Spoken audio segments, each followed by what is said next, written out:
Again, I'm just describing to them the whole story of whatever.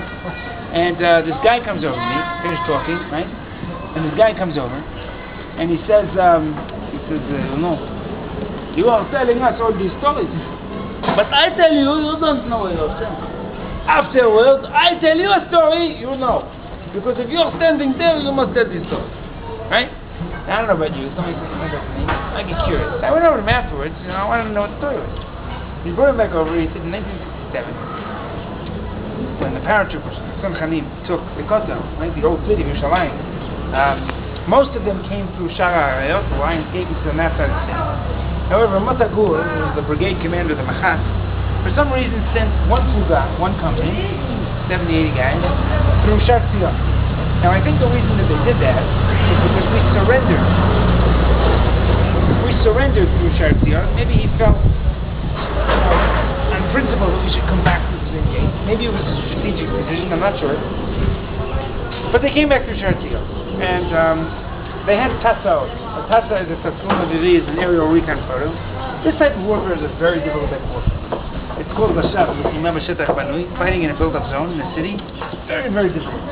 Because unlike the normal type of warfare where your tank's rolling out in the open shetach, here you have to take every inch of space. You can't risk leaving, like imagine you're taking an apartment building, one building, but you have to take every floor, every room. Because if you leave, the possibility that there's Jordanian snipers up there, they can wipe out your...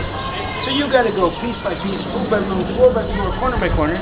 Add to that the fact that they're Mekomot Kedoshim, the Israeli army is careful about. There are civilians here, very complicated. And one of the things that you have to do is if you have a bunch of alleyways, you can't take one alleyway and just get through like you would out in the open. You have to take each of the alleyways, because otherwise you'll get enemies that'll stay in one and they'll double back behind you, and that could cause a big problem. Okay? They had a Tatsa, they had an aerial recon photo, and they counted the number of alleyways, and they basically divided up the cost. These 8 guys will take this one, these 8 guys will take this one, whatever. And everybody had a radio and fine. When they get to the Shetach, when they get here, they realize that they miscounted. Because of all the piles of rubble, they didn't realize that there was an extra alley. They hadn't seen it.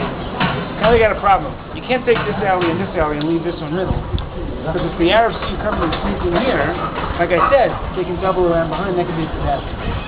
So the commander decided, okay, he'll split up one of his 8-man units to 2 units. 4 guys will take this alley. 4 guys will take this alley, okay. Why doesn't take one guy? The only problem is that 4-guy unit now doesn't have a radio. They don't have time for that. You gotta move, right? They don't have a radio. Okay. Now you don't just take 4 guys and walk through an alley and start, you gotta, there's a whole shita, there's a whole system how you take an alley. You divide up your force again. 2 always cover the rear, half the force covers the rear.